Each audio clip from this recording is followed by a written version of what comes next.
আমি তো বিশ্বাসই করতে পারছি না যে আমি প্রথমবার রান্না করলাম, তাও আবার এত টেস্টি হলো সেটা। তা আমি কেন, আমার বাড়ির কেউ বিশ্বাস করতে পারবে না। আর সবাই রোজ আছে, সেজন্য কেউ টেস্ট করে দেখতেও পারবে না। আমি করেছি অল্প রান্না, যাতে নষ্ট না হয়ে যায় খারাপ হলে। তো বিশেষ করে আমার মা আর আমার বর, তারা তো কোনোদিনও ভাবতে পারবে না যে যেই মেয়ে রান্নার ধারে কাছে যায় না, সে এত ভালো রান্না করলো। তো তোমরাও যদি আমার মতো এরকম টেস্টি রান্না করতে চাও, তাহলে অবশ্যই আমার এই রেসিপিটা ফলো করো। তো চলো, প্রথমে কড়াইতে তেল গরম করে নিয়ে দিয়ে দেবো চিংড়ি মাছ।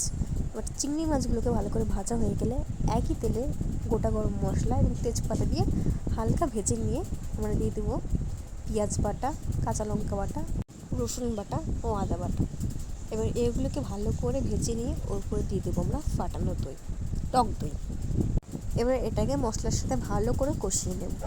কষানো হয়ে গেলে আমরা দিয়ে দেবো ধনে গুঁড়ো। আমার কাছে ধনে গুঁড়ো ছিল না, তাই আমি গোটা ধনে গুঁড়ো করে নিয়েছি। তারপর দিয়ে দেবো স্বাদ মতো চিনি, স্বাদ মতো লবণ এবং কাটা লঙ্কা। এবার তারপর আমরা দিয়ে দেবো চিংড়ি মাছগুলোকে।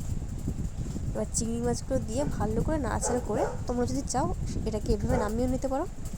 আবার তোমরা যদি বেশি গ্রেভি চাও, তাহলে আমার মতো জল দিয়েও দিতে পারো। যেটুকু জল দেবে সেই অনুযায়ী লবণ দেবে, নাহলে কিন্তু রান্নাটা পুরোই ভেস্তে যাবে।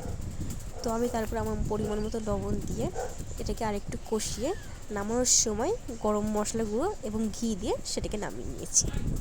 আর তোমরা দেখতেই পাচ্ছ কতটা টেস্টি লাগছে দেখতে। এবার গরম ভাত, একটা লঙ্কা, একটু গ্রেভি আর মাছ নিয়ে খেয়ে দেখো, জাস্ট অমৃত।